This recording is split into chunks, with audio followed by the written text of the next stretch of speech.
ਅੱਜ ਸਾਡੇ ਸਮਾਜ ਦੇ ਵਿੱਚ ਧਰਮ ਸ਼ਬਦ ਬਹੁਤ ਹੀ ਅਕਸਰ ਵਰਤਿਆ ਜਾਂਦਾ ਹੈ, ਪਰ ਵੱਡੀ ਗਿਣਤੀ ਦੇ ਵਿੱਚ ਜਦੋਂ ਅਸੀਂ ਮਹਿਸੂਸ ਕਰਦੇ ਹਾਂ ਮਤਲਬ ਇਨਸਾਨ ਦੇ ਕੰਮਾਂ ਤੋਂ ਜਾਂ ਉਸ ਦੇ ਵਿਸ਼ਵਾਸਾਂ ਤੋਂ, ਤਾਂ ਉਸ ਦੇ ਵਿੱਚ ਅਸੀਂ ਬੜਾ ਕਲੀਅਰਲੀ ਇੱਕ ਵਿਚਾਰਵੰਤ ਸੱਜਣ ਫੀਲ ਕਰ ਸਕਦਾ ਹੈ ਕਿ ਧਰਮ ਦੀ ਅੱਜ ਅਸੀਂ ਡੈਫੀਨੇਸ਼ਨ ਨੂੰ ਸਮਝਣ ਤੋਂ, ਵਿਚਾਰਨ ਤੋਂ ਕਾਫੀ ਹੱਦ ਤੱਕ ਵੱਡੀ ਗਿਣਤੀ ਦੇ ਵਿੱਚ ਫੇਲ ਹੋਏ ਹਾਂ।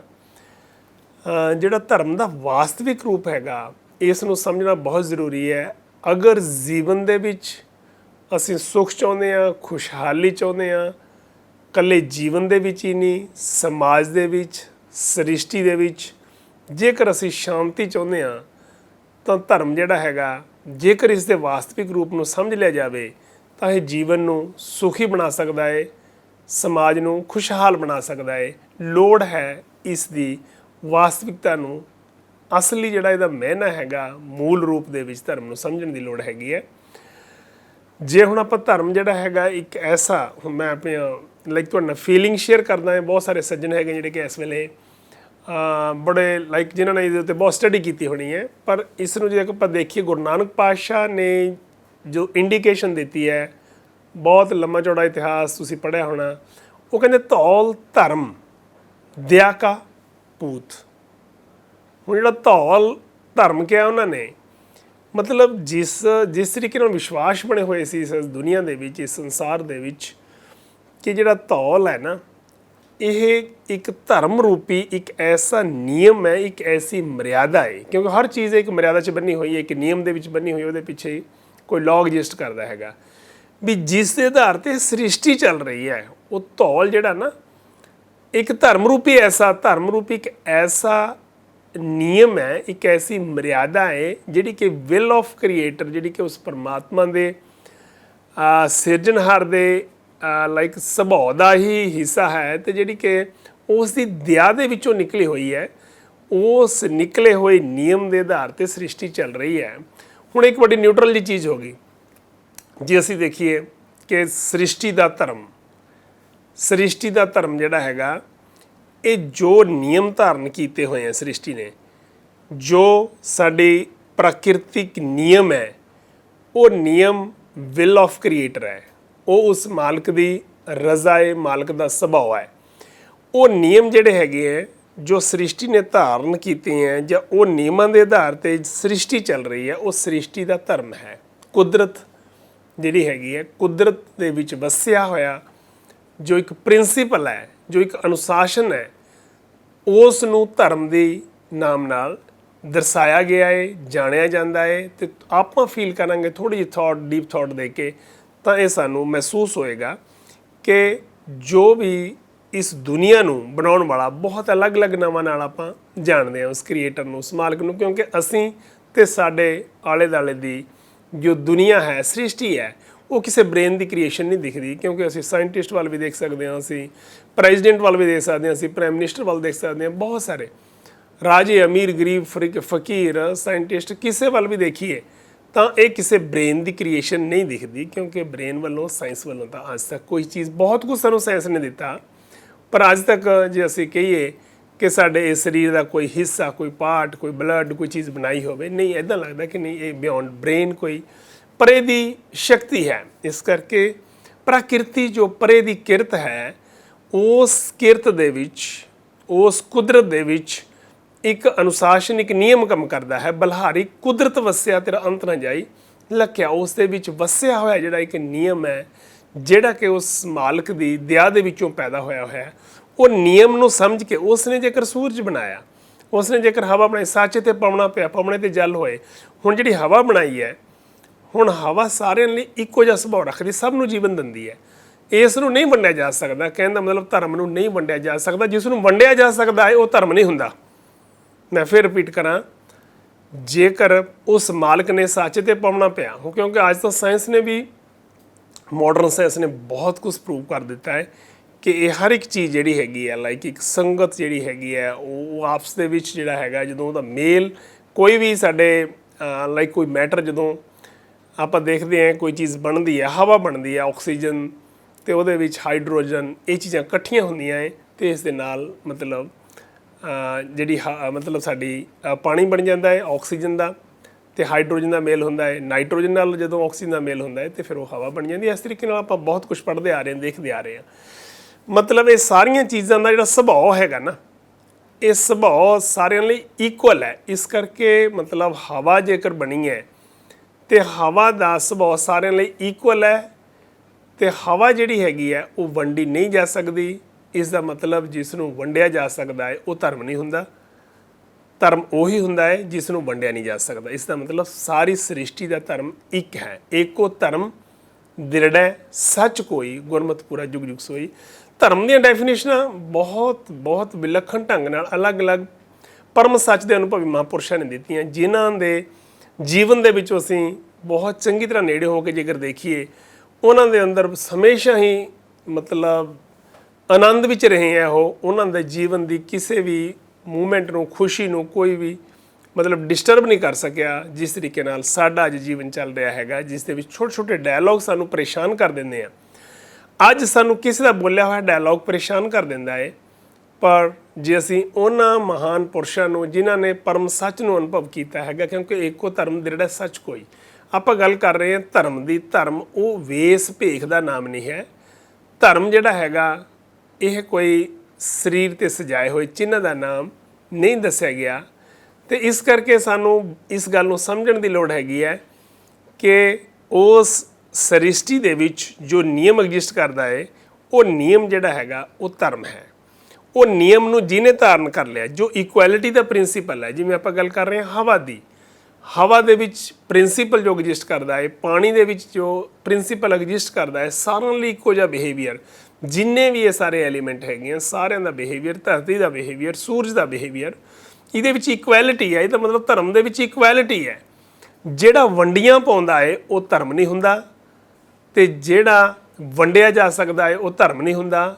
ਧਰਮ ਦਾ ਅਸਲੀ ਰੂਪ ਕਿ ਜਿਸ ਦੇ ਵਿੱਚ ਇਕੁਐਲਿਟੀ ਹੈ, ਏਕੋ ਧਰਮ ਦ੍ਰਿੜ੍ਹੈ ਸੱਚ ਕੋਈ।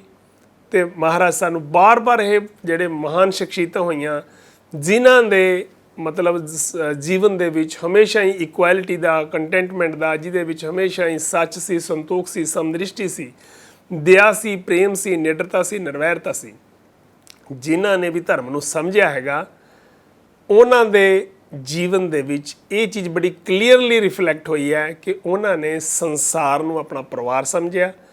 ਉਹਨਾਂ ਨੇ ਕਿਸੇ ਨੂੰ ਵੀ ਉੱਚਾ ਜਾਂ ਨੀਵਾਂ ਜਾਂ ਪਿੱਛੇ ਛੱਡਣ ਵਾਲਾ ਕਦੇ ਵੀ ਐਸਾ ਸੁਭਾਅ ਨਹੀਂ ਅਪਣਾਇਆ। ਜੇਕਰ ਅਸੀਂ ਇਸ ਧਰਮ ਨੂੰ ਸਮਝ ਲਈਏ, ਜਿਸ ਧਰਮ ਦੀ ਗੱਲ ਉਹਨਾਂ ਨੇ ਕੀਤੀ ਹੈ, ਤੇ ਫਿਰ ਸਾਡੇ ਅੰਦਰ ਇੱਕ ਐਸਾ ਸਾਂਝਾ ਭਾਈਚਾਰਾ ਕ੍ਰੀਏਟ ਹੋ ਜਾਏਗਾ ਕਿ ਅਸੀਂ ਇੱਕ ਦੂਜੇ ਦੇ ਨਾਲ ਇਸ ਤਰ੍ਹਾਂ ਵਰਤਾ ਕਰਾਂਗੇ ਜਿਵੇਂ ਅਸੀਂ ਪਰਿਵਾਰ ਨਾਲ ਕਰਦੇ ਹਾਂ। ਕਹਿਣ ਤੋਂ ਮੇਰਾ ਭਾਵ ਇਹ ਹੈ ਵੀ ਜਿੰਨਾ ਅੱਜ ਸੰਤੁਲਨ ਵਿਗੜਿਆ, ਇਹ ਸੰਤੁਲਨ ਦਾ ਬਹੁਤ ਵੱਡੇ ਪੱਧਰ 'ਤੇ ਹੱਲ ਨਿਕਲ ਸਕਦਾ ਹੈ। ਜਿਸ ਤਰ੍ਹਾਂ ਅੱਜ ਮਨੁੱਖ ਬੇਚੈਨੀਆਂ, ਪਰੇਸ਼ਾਨੀਆਂ ਅਤੇ ਮਾਨਸਿਕ ਤਣਾਅ 'ਚ ਘਿਰ ਚੁੱਕਿਆ ਹੈ, ਇਸ ਤੋਂ ਬਚ ਸਕਦਾ ਹੈ। ਸ਼ਰਤ ਹੈ ਕਿ ਇਹ ਧਰਮ ਦੇ ਵਾਸਤਵਿਕ ਰੂਪ ਨੂੰ ਸਮਝ ਲਵੇ। ਧਰਮ ਜਿਹੜਾ ਹੈਗਾ, ਇਹ ਹੁਣ ਆਪਾਂ ਇਸ ਗੱਲ ਦੀ ਜੋ ਵਿਚਾਰ ਕਰ ਰਹੇ ਹਾਂ ਕਿ ਧਰਮ ਇੱਕ ਐਸੀ ਮਰਿਆਦਾ ਹੈ ਜੋ ਧਾਰਨ ਕਰਦੀ ਹੈ, ਤੇ ਇਸ ਧਰਮ ਨੂੰ ਅਸੀਂ ਸਮਝ ਕੇ ਜੋ ਸ੍ਰਿਸ਼ਟੀ ਨੇ ਧਾਰਨ ਕੀਤਾ, ਜੋ ਮਰਿਆਦਾ ਜਿਹੜੀ ਹੈ ਇਸ ਕੁਦਰਤ ਦੇ ਵਿੱਚ ਐਗਜ਼ਿਸਟ ਕਰਦੀ ਹੈ। ਅਵਲਿ ਅੱਲਾ ਨੂਰ ਪਾਏ ਕੁਦਰਤ ਕੇ ਸਭ ਬੰਦੇ, ਏਕ ਨੂਰ ਤੇ ਸਭ ਜਗ ਉਪਜਿਆ, ਕੌਣ ਭਲੇ ਕੋ ਮੰਦੇ। ਤੇ ਜੋ ਮਰਿਆਦਾ ਕੁਦਰਤ ਦੇ ਵਿੱਚ ਐਗਜ਼ਿਸਟ ਕਰਦੀ ਹੈ, ਉਸ ਨੂੰ ਅਸੀਂ ਡੀਪ ਥੋਟ ਦੇ ਕੇ, ਉਸ ਦੀ ਗਹਿਰੀ ਵਿਚਾਰ ਕਰਕੇ ਜੇ ਅਸੀਂ ਸਮਝੀਏ, ਉਸ ਦੇ ਵਿੱਚ ਜੋ ਅਨੁਸ਼ਾਸਨ, ਜੋ ਮਰਿਆਦਾ ਐਗਜ਼ਿਸਟ ਕਰਦੀ ਹੈ ਸਿਰਜਣਹਾਰ ਦੀ, ਉਹਦੇ 'ਚ ਬੜੀ ਇਕੁਐਲਿਟੀ ਹੈ। ਜੇਕਰ ਅਸੀਂ ਉਸ ਨੂੰ ਧਾਰਨ ਕਰ ਲਈਏ, ਇਹਦਾ ਮਤਲਬ ਅਸੀਂ ਧਰਮ ਨੂੰ ਧਾਰਨ ਕਰ ਲਿਆ, ਜਿਹੜਾ ਕਿ ਸਿਰਜਣਹਾਰ ਦਾ ਧਰਮ ਹੈ। ਉਹ ਧਾਰਨ ਕਰਨ ਦੇ ਨਾਲ ਫਿਰ ਅਸੀਂ, ਸਾਡੇ ਅੰਦਰ ਵੀ ਉਹੀ ਸੱਚ, ਉਹੀ ਸੰਤੋਖ, ਉਹੀ ਸਮਦ੍ਰਿਸ਼ਟੀ ਤੇ ਉਹੀ ਨਿਡਰਤਾ, ਉਹੀ ਨਿਰਵੈਰਤਾ, ਸਾਡੇ ਅੰਦਰ ਉਹੀ ਪ੍ਰੇਮ, ਸਾਡੇ ਅੰਦਰ ਉਹੀ ਇਕੁਐਲਿਟੀ ਦਾ ਪ੍ਰਿੰਸੀਪਲ, ਜਿਸ ਦੇ ਵਿੱਚ ਕੋਈ ਵੀ ਬੈਰੀ ਤੇ ਬਗਾਨਾ ਨਹੀਂ ਦਿਖੇਗਾ। ਇਸ ਨੂੰ ਧਾਰਨ ਕਰਨਾ ਹੀ ਧਰਮੀ ਬਣਨਾ ਹੈ। ਜਿਸ ਸੁਭਾਅ ਨੂੰ ਅਸੀਂ ਧਾਰਨ ਕੀਤਾ ਹੈਗਾ, ਸਾਡਾ ਧਰਮ ਉਹ ਹੈ। ਜੇ ਅਸੀਂ ਕਿਸੇ ਨੂੰ ਪਿੱਛੇ ਛੱਡਣ ਦਾ ਸਾਡਾ ਸੁਭਾਅ ਹੈ, ਤਾਂ ਸਾਡਾ ਧਰਮ ਜਿਹੜਾ ਹੈਗਾ ਨਾ, ਉਹ ਨਹੀਂ ਹੈ ਜਿਹੜੇ ਧਰਮ ਨੂੰ ਸਮਝਾਉਣ ਦੀ ਕੋਸ਼ਿਸ਼ ਉਹਨਾਂ ਮਹਾਨ ਪੁਰਸ਼ਾਂ ਨੇ ਕੀਤੀ ਹੈ, ਜਿਨ੍ਹਾਂ ਨੇ ਜੀਵਨ ਅਤੇ ਜਗਤ ਦੇ ਸੱਚ ਨੂੰ ਸਮਝਿਆ ਹੈਗਾ। ਇਸ ਕਰਕੇ ਜੇਕਰ ਅਸੀਂ ਗੱਲ ਕਰੀਏ, ਹੁਣ ਅਸੀਂ ਆਪਣੇ ਲਾਈਕ ਇਸ ਸਰੀਰ ਦੀ ਗੱਲ ਕਰੀਏ, ਸਰੀਰ ਵੀ ਇੱਕ ਧਰਮ ਹੈ। ਇਹ ਸਰੀਰ ਸਭ ਧਰਮ ਹੈ ਜਿਸ ਅੰਦਰ ਸੱਚੇ ਕੀ ਵੀ ਜੋਤ। ਇਹ ਸਰੀਰ ਦੀ ਇੱਕ ਮਰਿਆਦਾ ਹੈ, ਸਰੀਰ ਦੇ ਇੱਕ ਨਿਯਮ ਹੈ ਕਿ ਇਸ ਦੇ ਵਿੱਚ ਇੰਨਾ ਟੈਂਪਰੇਚਰ ਹੋਣਾ ਚਾਹੀਦਾ, ਇਸ ਦੀ ਮਤਲਬ ਫੰਕਸ਼ਨਿੰਗ ਹਰ ਇੱਕ ਚੀਜ਼ ਬੜੀ ਨਿਯਮਬੱਧ ਹੈ। ਕਿਸ ਤਰੀਕੇ ਨਾਲ ਪੈਰ ਦੇ ਇੱਕ ਲਾਈਕ ਜਿਵੇਂ ਅਸੀਂ ਕਹਿ ਲਈਏ ਵੀ ਇੱਕ ਫਿੰਗਰ ਤੇ ਇੱਕ ਉਂਗਲ ਦੇ ਉੱਤੇ ਜੇ ਮਾੜੀ ਜਿਹੀ ਕੀੜੀ ਚੜ੍ਹਦੀ ਹੈ, ਕਿਵੇਂ ਇੱਕ ਦੂਜੇ ਨਾਲ ਇਹ ਸਾਰਾ ਸਹਿਯੋਗ ਕਰਕੇ ਸਰੀਰ ਜਿਹੜਾ ਕਿਵੇਂ ਸੈਂਸਰੀ ਸਾਡਾ ਅੰਦਰ ਸੈਂਸਰੀ ਨਰਵਸ ਕਿਵੇਂ ਬ੍ਰੇਨ ਤੱਕ ਮੈਸੇਜ ਜਾਂਦਾ ਹੈ, ਅਤੇ ਕਿਵੇਂ ਫਿਰ ਉਹ ਹੱਥ ਨੂੰ ਆਰਡਰ ਹੁੰਦਾ ਹੈ, ਅਤੇ ਕਿਵੇਂ ਲਾਈਕ ਉਹ ਜਿਹੜੀ ਅੰਗੂਠਾ ਜਾਂ ਕੋਈ ਸਾਡੀ ਉਂਗਲ ਹੈ ਉਸ ਨੂੰ ਬਚਾਉਣ ਦੇ ਲਈ ਹੱਥ ਉੱਥੇ ਪਹੁੰਚ ਜਾਂਦਾ ਹੈ। ਮਤਲਬ ਇੱਕ ਐਸੀ ਮਰਿਆਦਾ ਹੈ ਜਿਸ ਮਰਿਆਦਾ ਨੂੰ ਸਮਝ ਕੇ ਅਸੀਂ ਇੱਕ ਦੂਜੇ ਦਾ ਸਹਿਯੋਗ ਕਰਨ ਦੇ ਲਈ ਅੱਗੇ ਵਧਾਂਗੇ। ਜਿਸ ਇਨਸਾਨ ਨੇ ਵੀ ਧਰਮ ਨੂੰ ਸਮਝ ਲਿਆ, ਜਿਵੇਂ ਸਰੀਰ ਜਿਹੜਾ ਇੱਕ ਧਰਮ ਹੈ, ਸਰੀਰ ਦਾ ਹਰ ਇੱਕ ਅੰਗ ਇੱਕ ਦੂਜੇ ਦੀ ਹੈਲਪ ਕਰ ਰਿਹਾ ਹੈ। ਇਸੇ ਤਰੀਕੇ ਨਾਲ ਜਦੋਂ ਅਸੀਂ ਸਰੀਰ ਨੂੰ ਸਮਝਦੇ ਹਾਂ ਤਾਂ ਇਸ ਦੇ ਵਿੱਚ ਸਾਨੂੰ ਬਹੁਤ ਆਪਸ ਦੇ ਵਿੱਚ ਇਸ ਦੀ 100% ਜਿਹੜੀ ਹੈਗੀ ਹੈ ਤਾਲਮੇਲ ਦਿਖਦਾ ਹੈਗਾ। ਅਤੇ ਜਦੋਂ ਅਸੀਂ ਹੁਣ ਮਨ ਦੀ ਗੱਲ ਕਰੀਏ, ਮਨ ਨੇ ਜਿਸ ਚੀਜ਼ ਨੂੰ ਮੰਨ ਲਿਆ, ਜਿਸ ਨੂੰ ਧਾਰਨ ਕਰ ਲਿਆ ਸੀ, ਜਿਸ ਸੋਚ ਨੂੰ ਧਾਰਨ ਕਰ ਲਿਆ ਸੀ, ਉਹ ਸਾਡਾ ਧਰਮ ਹੈ। ਅਸੀਂ ਕੀ ਪੜ੍ਹਦੇ ਹਾਂ, ਅਸੀਂ ਕੀ ਗਾਉਂਦੇ ਹਾਂ, ਕੀ ਸੁਣਦੇ ਹਾਂ, ਇਸ ਦੇ ਨਾਲ ਧਰਮ ਦਾ ਉਹ ਸੰਬੰਧ ਨਹੀਂ ਹੈਗਾ ਜਿਸ ਤਰੀਕੇ ਨਾਲ ਅਸੀਂ ਸਮਝ ਬੈਠੇ ਹਾਂ। ਕਿਉਂਕਿ ਧਰਮ ਅਤੇ ਕਰਮ ਦੋ ਚੀਜ਼ਾਂ ਅਲੱਗ-ਅਲੱਗ ਨਹੀਂ ਹੋ ਸਕਦੀਆਂ। ਧਰਮ ਕਮਾਉਣ ਦੀ ਗੱਲ ਆਉਂਦੀ ਹੈ। ਸਰਬ ਧਰਮ ਹੈ ਸ੍ਰੇਸ਼ਟ ਧਰਮ। ਜਿਨ੍ਹਾਂ ਨੇ ਧਰਮ ਨੂੰ ਸਮਝਿਆ, ਜਿਨ੍ਹਾਂ ਨੇ ਧਰਮ ਨੂੰ ਸਮਝਾਉਣ ਦੀ ਕੋਸ਼ਿਸ਼ ਕੀਤੀ ਹੈ ਕਿ ਧਰਮ ਦੁਆਰਾ ਸੁਖੀ ਜੀਵਨ ਅਤੇ ਖੁਸ਼ਹਾਲ ਸਮਾਜ ਦੀ ਸਿਰਜਣਾ ਕਿਵੇਂ ਹੋ ਸਕਦੀ ਹੈ, ਉਹ ਕਹਿੰਦੇ ਇੱਕੋ ਧਰਮ ਦਿਰੜੈ ਸੱਚ ਕੋਈ, ਗੁਰਮਤਿ ਪੂਰਾ ਜੁਗ ਜੁਗ ਸੋਈ। ਉਹਨਾਂ ਨੇ ਕਿਹਾ ਸਰਬ ਧਰਮ ਹੈ ਸ੍ਰੇਸ਼ਟ ਧਰਮ, ਹਰ ਕੋ ਨਾਮ ਜਪ ਨਿਰਮਲ ਕਰਮ। ਉਹ ਕਹਿੰਦੇ ਜਿਹੜਾ ਧਰਮ ਹੈ ਨਾ, ਅਸਲ 'ਚ ਵਾਸਤਵਿਕ ਧਰਮ ਦਾ ਜਿਹੜਾ ਰੂਪ ਹੈ, ਇਹ ਮਤਲਬ ਧਰਮ ਸ੍ਰੇਸ਼ਟ ਧਰਮ ਜਿਹੜੀ ਹੈਗੀ ਹੈ ਉਹਦੀ ਗੱਲ ਕੀਤੀ ਹੈ ਕਿ ਜਦੋਂ ਨਿਰਮਲ ਕਰਮ ਕਰਦੇ ਹਾਂ, ਨਿਰਮਲ ਕਰਮ ਕਰਕੇ ਇਸ ਨੂੰ ਕਮਾਉਂਦੇ ਹਾਂ। ਕਰਮ ਦਾ ਮਤਲਬ ਹੁੰਦਾ ਕਰਨਾ। ਅਤੇ ਜਦੋਂ ਅਸੀਂ ਇਕੁਐਲਿਟੀ ਦੇ ਆਧਾਰ 'ਤੇ, ਸੱਚ ਦੇ ਆਧਾਰ 'ਤੇ ਜਦੋਂ ਅਸੀਂ ਕਰਮ ਕਰਦੇ ਹਾਂ, ਦਇਆ ਦੇ ਆਧਾਰ 'ਤੇ, ਪ੍ਰੇਮ ਦੇ ਆਧਾਰ 'ਤੇ, ਅਤੇ ਉਸ ਵੇਲੇ ਹੀ ਇਹ ਧਰਮ ਜਿਹੜਾ ਹੈਗਾ ਸਾਡੇ ਜੀਵਨ ਨੂੰ ਅਤੇ ਸਮਾਜ ਨੂੰ ਖੁਸ਼ਹਾਲ ਬਣਾਉਂਦਾ ਹੈ। ਅਤੇ ਇਸੇ ਨੂੰ ਧਰਮ ਕਹਿੰਦੇ ਆ ਕਿ ਜਦੋਂ ਅਸੀਂ ਜੋ ਵੀ ਸਾਡੇ ਕੁਦਰਤ ਦੇ ਵਿੱਚ ਐਗਜ਼ਿਸਟ ਕਰਦਾ ਪ੍ਰਿੰਸੀਪਲ, ਉਹ ਸੰਵਿਧਾਨ, ਉਹ ਮਰਿਆਦਾ ਜਿਹੜੀ ਬਲਹਾਰੀ ਕੁਦਰਤ ਵਸਿਆ, ਜਿਹੜੀ ਉਹ ਉਸ ਮਾਲਕ ਦੀ ਕਲਾ ਕੌਤਕ ਸੰਵਿਧਾਨ ਜਿਹਨੂੰ ਕਿਹਾ ਧੌਲ ਧਰਮ ਦਇਆ ਕਾ ਪੂਤ, ਇਹ ਜਿਹੜਾ ਧਰਮ ਹੈ ਨਾ, ਇਹ ਉਸ ਮਾਲਕ ਦੀ ਦਇਆ ਦੇ ਵਿੱਚੋਂ ਉਪਜਿਆ ਹੋਇਆ।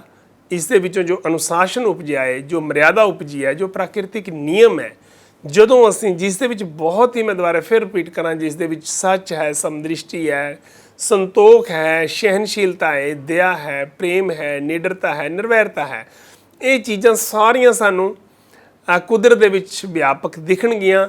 ਜਦੋਂ ਅਸੀਂ ਇਸ ਨੂੰ ਧਾਰਨ ਕਰਾਂਗੇ ਫਿਰ ਅਸੀਂ ਧਰਮੀ ਬਣਾਂਗੇ, ਜਿਸ ਦੇ ਨਾਲ ਅਸੀਂ ਆਪਣੇ ਜੀਵਨ ਨੂੰ ਵੀ ਸੁਖੀ ਬਣਾ ਸਕਦੇ ਹਾਂ, ਸਮਾਜ ਨੂੰ ਵੀ ਖੁਸ਼ਹਾਲ ਬਣਾ ਸਕਦੇ ਹਾਂ।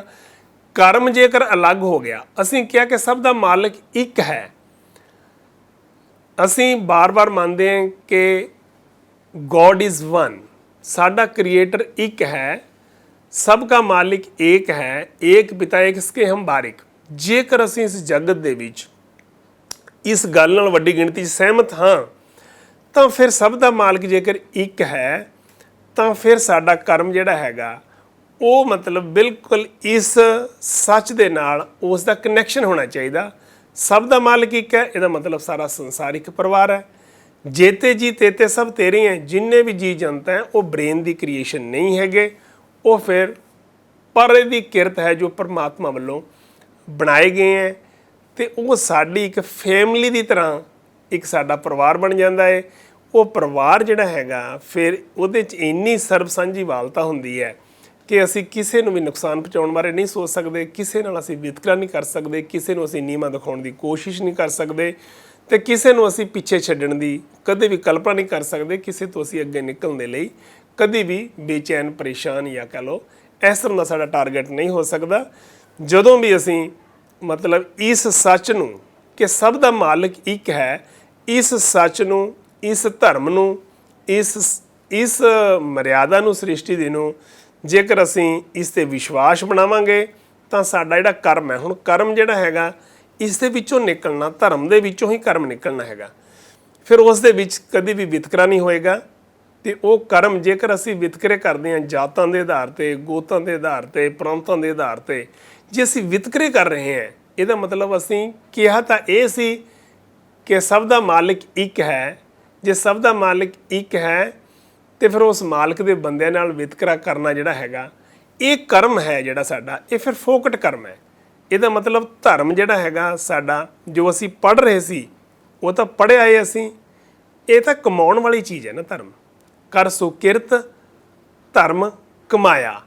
ਇਸ ਕਰਕੇ ਜਿਹੜਾ ਕੰਮ ਹੈ ਨਾ ਸਾਡਾ, ਕਰਮ ਜਿਹੜਾ ਹੈਗਾ, ਜੇਕਰ ਉਹ ਧਰਮ ਬੇਸਡ ਹੋਏਗਾ ਫਿਰ ਜਿਹੜਾ ਹੈਗਾ ਸਾਡਾ ਜੀਵਨ ਸੁਖੀ ਬਣੇਗਾ, ਸਮਾਜ ਖੁਸ਼ਹਾਲ ਬਣੇਗਾ। ਅੱਜ ਵੱਡੀ ਗਿਣਤੀ ਦੇ ਵਿੱਚ ਕੇਵਲ ਪੜ੍ਹਨਾ, ਗਾਉਣਾ, ਸੁਣਨਾ ਇਸ ਨੂੰ ਧਰਮ ਸਮਝ ਲਿਆ ਗਿਆ ਹੈ। ਜੋ ਪੜ੍ਹਦੇ ਹੈ, ਜੋ ਗਾਉਂਦੇ ਹੈ, ਜੋ ਸੁਣਦੇ ਹੈ, ਜੋ ਉਹਦੇ ਵਿੱਚ ਸਮਝਾਇਆ ਗਿਆ, ਉਹਦੇ ਵਿੱਚ ਹੁਕਮ ਹੈ, ਉਹਦੇ ਵਿੱਚ ਹਦਾਇਤ ਹੈ, ਉਹਦੇ ਵਿੱਚ ਸੁਝਾਅ ਹੈ, ਉਹਦੇ ਵਿੱਚ ਸੁਨੇਹਾ ਹੈ। ਜਿਸ ਵੇਲੇ ਅਸੀਂ ਉਸ ਹੁਕਮ ਨੂੰ ਸਮਝਾਂਗੇ, ਉਸ ਸੁਝਾਅ ਨੂੰ ਸਮਝਾਂਗੇ, ਉਸ ਸੁਨੇਹੇ ਨੂੰ ਸਮਝਾਂਗੇ ਕਿ ਤੂੰ ਸਾਂਝਾ ਸਾਹਿਬ ਬਾਪ ਹਮਾਰਾ ਨੌਨੇ ਤੇਰੇ ਅਖੁੱਟ ਮੁੰਡਾ, ਜਿਸ ਵੇਲੇ ਸਮਝਾਂਗੇ ਕਿ ਅਵਲ ਅੱਲਾ ਨੂਰ ਪਾਏ ਕੁਦਰਤ ਕੇ ਸਭ ਬੰਦੇ, ਏਕ ਨੂਰ ਤੇ ਸਭ ਜਗ ਉਪਜਿਆ, ਏਕ ਨੂਰ ਤੇ ਸਭ ਜਗ ਉਪਜਿਆ, ਕੌਣ ਭਲੇ ਕੋ ਮੰਦੇ। ਤੇ ਇੱਕੋ ਨੂਰ ਤੋਂ ਪੈਦਾ ਹੋਇਆ ਇਹ ਸੰਸਾਰ, ਸਿਰਜਣਹਾਰ ਦਾ ਸੰਸਾਰ, ਇਹ ਜਗ ਸੱਚੇ ਕੀ ਹੈ ਕੋਠੜੀ, ਸੱਚੇ ਕਾ ਵਿਸ਼ਵਾਸ। ਜਦੋਂ ਅਸੀਂ ਇਹ ਸੱਚ ਦੇ ਆਧਾਰ ਤੇ ਜਿਹੜਾ ਧਰਮ ਹੈਗਾ, ਇਸ ਦੇ ਆਧਾਰ ਦੇ ਉੱਤੇ ਕਰਮ ਕਰਾਂਗੇ ਤਾਂ ਉਸ ਵੇਲੇ ਮਤਲਬ ਸਾਡਾ ਜੀਵਨ ਵੀ ਤੇ ਸਮਾਜ ਵੀ ਖੁਸ਼ਹਾਲੀ ਵੱਲ ਵਧੇਗਾ। ਜੇਕਰ ਇਸ ਦਾ ਸਬੰਧ ਆਪਸ ਵਿੱਚ ਨਹੀਂ ਬਣਦਾ ਫਿਰ ਇਹ ਫੋਕਟ ਕਰਮ ਹੋ ਜਾਂਦਾ ਹੈ। ਫੋਕਟ ਕਰਮਾਂ ਦੇ ਵਿੱਚ ਇਨਸਾਨ ਵੱਡੇ ਪੱਧਰ ਤੇ ਜਿਹੜਾ ਫਸਿਆ ਹੋਇਆ ਚੱਲਿਆ ਆ ਰਿਹਾ ਹੈ ਤੇ ਇਸ ਦੇ ਵਿੱਚ ਮਤਲਬ ਬੇਚੈਨ ਹੋ ਰਿਹਾ, ਪਰੇਸ਼ਾਨ ਹੋ ਰਿਹਾ। ਸਾਨੂੰ ਕੋਸ਼ਿਸ਼ ਕਰਨੀ ਚਾਹੀਦੀ ਹੈ। ਕਰਮ ਜਿਹੜਾ ਹੁੰਦਾ, ਹੁਣ ਸਾਡਾ ਵਿਸ਼ਵਾਸ ਬਣ ਜਾਂਦਾ ਜਦੋਂ ਅਸੀਂ ਕੋਈ ਵੀ ਚੀਜ਼ ਬਾਰ-ਬਾਰ ਵਿਚਾਰਦੇ ਹਾਂ, ਬਾਰ-ਬਾਰ ਪੜ੍ਹਦੇ ਹਾਂ, ਉਹਦੇ ਨਾਲ ਸਾਡਾ ਇੱਕ ਵਿਸ਼ਵਾਸ ਬਣਦਾ ਹੈ। ਵਿਸ਼ਵਾਸ ਸਾਡਾ ਬਣ ਗਿਆ ਕਿ ਸਭ ਦਾ ਮਾਲਕ ਇੱਕ ਹੈ। ਮੈਨੂੰ ਲੱਗਦਾ ਇਸ ਦੇ ਉੱਤੇ ਬਹੁਤ ਸਾਰੇ ਲੋਕ ਸਹਿਮਤ ਹੋ ਜਾਂਦੇ ਆ। ਹੁਣ ਇਹ ਵਿਸ਼ਵਾਸ ਜਦੋਂ ਬਣ ਗਿਆ ਤੇ ਉਸ ਵਿਸ਼ਵਾਸ ਦੇ ਨਾਲ ਹੀ ਸਾਡਾ ਇੱਕ ਨਜ਼ਰੀਆ ਡਿਵੈਲਪ ਹੋ ਜਾਂਦਾ ਹੈ। ਉਹ ਨਜ਼ਰੀਏ ਦੇ ਵਿੱਚੋਂ ਹੀ ਫਿਰ ਵਿਚਾਰ ਨਿਕਲਦੇ ਆ, ਵਿਚਾਰਾਂ ਦੇ ਆਧਾਰ ਤੇ ਅਸੀਂ ਕਰਮ ਕਰਦੇ ਹਾਂ। ਇਸ ਕਰਕੇ ਧਰਮ ਅਤੇ ਕਰਮ ਅਲੱਗ-ਅਲੱਗ ਨਹੀਂ ਕੀਤੇ ਜਾ ਸਕਦੇ। ਜੇ ਧਰਮ ਅਤੇ ਕਰਮ ਅਲੱਗ-ਅਲੱਗ ਹੋ ਜਾਣ ਤੇ ਫਿਰ ਇਹ ਧਰਮ ਵੀ ਪਖੰਡ ਹੈ ਤੇ ਕਰਮ ਵੀ ਪਖੰਡ ਹੈ। ਇਸ ਕਰਕੇ ਜਦੋਂ ਸਾਡਾ ਵਿਸ਼ਵਾਸ ਹੈ ਕਿ ਸਭ ਦਾ ਮਾਲਿਕ ਇੱਕ ਹੈ, ਫਿਰ ਸਾਡਾ ਜਿਹੜਾ ਕਰਮ ਹੈ ਉਹ ਦਰਸਾਏਗਾ ਕਿ ਬਿਲਕੁਲ ਸਾਡਾ ਧਰਮ ਉਹ ਹੈ ਜਿਹੜਾ ਸਾਡੇ ਕਰਮਾਂ 'ਚੋਂ ਰਿਫਲੈਕਟ ਹੋ ਰਿਹਾ ਹੈ। ਸਾਡਾ ਸੁਭਾਅ, ਸਾਡੀ ਸੋਚ, ਸਾਡੇ ਕਰਮੀ ਹੋਏ ਵਿਚਾਰ, ਸੱਚਾ ਆਪ, ਸੱਚਾ ਦਰਬਾਰ, ਕੰਮਾਂ ਦੇ ਆਧਾਰ ਤੇ ਹੀ ਮਨੁੱਖ ਦੇ ਧਰਮ ਦਾ ਅੰਦਾਜ਼ਾ ਲਾਇਆ ਜਾ ਸਕਦਾ ਹੈ। ਗੱਲਾਂ ਦੇ ਆਧਾਰ ਤੇ, ਵੇਸ ਦੇ ਆਧਾਰ ਤੇ, ਭੇਖ ਦੇ ਆਧਾਰ ਤੇ ਇਨਸਾਨ ਦੇ ਧਰਮ ਦਾ ਅੰਦਾਜ਼ਾ ਨਹੀਂ ਲਾਇਆ ਜਾ ਸਕਦਾ। ਕੇਵਲ ਤੇ ਕੇਵਲ ਇਨਸਾਨ ਦੀ ਸੋਚ, ਇਨਸਾਨ ਦੇ ਕੰਮ, ਉਹਨਾਂ ਦੇ ਆਧਾਰ ਤੇ ਹੀ ਇਨਸਾਨ ਦੇ ਧਰਮ ਦਾ ਅੰਦਾਜ਼ਾ ਲਾਇਆ ਜਾ ਸਕਦਾ। ਜੇਕਰ ਅਸੀਂ ਖੁਦਗਰਜੀ ਨੂੰ ਧਾਰਨ ਕੀਤਾ ਤਾਂ ਸਾਡਾ ਧਰਮ ਖੁਦਗਰਜੀ ਹੈ। ਜੇਕਰ ਅਸੀਂ ਲਾਲਚ ਨੂੰ ਧਾਰਨ ਕੀਤਾ ਤਾਂ ਸਾਡਾ ਧਰਮ ਜਿਹੜਾ ਹੈਗਾ ਉਹ ਲਾਲਚ ਹੈ। ਉਹ ਧਰਮ ਜਿਹਦੀ ਗੱਲ ਕਰਦੇ ਹਾਂ ਅਸੀਂ, ਜਿਹਨੂੰ ਅਸੀਂ ਪੜ੍ਹਦੇ ਹਾਂ, ਉਹ ਧਰਮ ਸਾਡਾ ਨਹੀਂ ਹੈ। ਉਹਨਾਂ ਮਹਾਨ ਪੁਰਸ਼ਾਂ ਦਾ ਧਰਮ ਹੈ ਜਿਨ੍ਹਾਂ ਨੇ ਉਸ ਧਰਮ ਨੂੰ ਜੀਆ ਏ, ਉਸ ਦੇ ਆਧਾਰ ਤੇ ਕਰਮ ਕੀਤੇ ਹੈ। ਇਸ ਕਰਕੇ ਧਰਮ ਅਤੇ ਕਰਮ ਕਦੀ ਵੀ ਅਲੱਗ ਨਹੀਂ ਹੋਣੇ ਚਾਹੀਦੇ। ਸਾਡੇ ਕਰਮ ਹੀ ਦੱਸਦੇ ਨੇ ਕਿ ਸਾਡਾ ਧਰਮ ਕੀ ਹੈ। ਇਸ ਕਰਕੇ ਇਹਨਾਂ ਨੂੰ ਅੱਡ ਨਹੀਂ ਕੀਤਾ ਜਾ ਸਕਦਾ। ਜੇ ਅੱਡ ਹੋ ਗਏ ਇਹ ਤੇ ਫਿਰ ਉਹ ਫੋਕਟ ਕਰਮ ਬਣ ਜਾਏਗਾ। ਫੋਕਟ ਕਰਮ ਕਰਿਆ ਗਿਆਨੀ, ਮਨਮੁਖ, ਅੰਧ ਕਹਾਵਤ, ਉਹਨਾਂ ਨੂੰ ਮਨਮੁਖ ਕਿਹਾ ਜਾਂਦਾ ਹੈ। ਤੇ ਇਸ ਗੱਲ ਨੂੰ ਸਾਨੂੰ ਬੜਾ ਸਟਰੋਂਗਲੀ ਆਪਣੇ ਅੰਦਰ ਧਾਰਨ ਕਰ ਲੈਣਾ ਚਾਹੀਦਾ ਹੈ ਕਿ ਸਾਡਾ ਕਰਮ ਜਿਹੜਾ ਹੈਗਾ ਸਾਡੇ ਵਿਸ਼ਵਾਸਾਂ ਦੇ ਆਧਾਰ ਤੇ ਹੋਣਾ ਚਾਹੀਦਾ ਹੈ। ਜੋ ਅਸੀਂ ਬੋਲਦੇ ਹਾਂ ਤੇ ਉਹੀ ਉਸ ਦੇ ਮੁਤਾਬਕ ਅਸੀਂ ਕਰਾਂਗੇ। ਮਨ, ਬਚ, ਕਰਮ, ਜੇ ਮਨ ਦੇ ਵਿੱਚ ਵਿਚਾਰ ਵੀ ਉਹੀ ਹੋਣ, ਜ਼ੁਬਾਨ ਤੇ ਬੋਲ ਵੀ ਉਹੀ ਹੋਣ ਤੇ ਸਾਡੇ ਕਰਮ ਵੀ ਉਹੀ ਹੋਣ, ਤੇ ਫਿਰ ਇਹਦਾ ਮਤਲਬ ਇਹ ਅਸੀਂ ਜੋ ਕਮਾ ਰਹੇ ਹਾਂ, ਫਿਰ ਇਹ ਧਰਮ ਕਮਾ ਰਹੇ ਹਾਂ, ਜਿਸ ਦੇ ਆਧਾਰ ਤੇ ਹੀ ਸਾਨੂੰ ਮਤਲਬ ਇਸ ਦਾ ਫਲ, ਇਸ ਦੇ ਕੌਨਸੀਕੁਐਂਸ ਹੁੰਦੇ ਹੈ।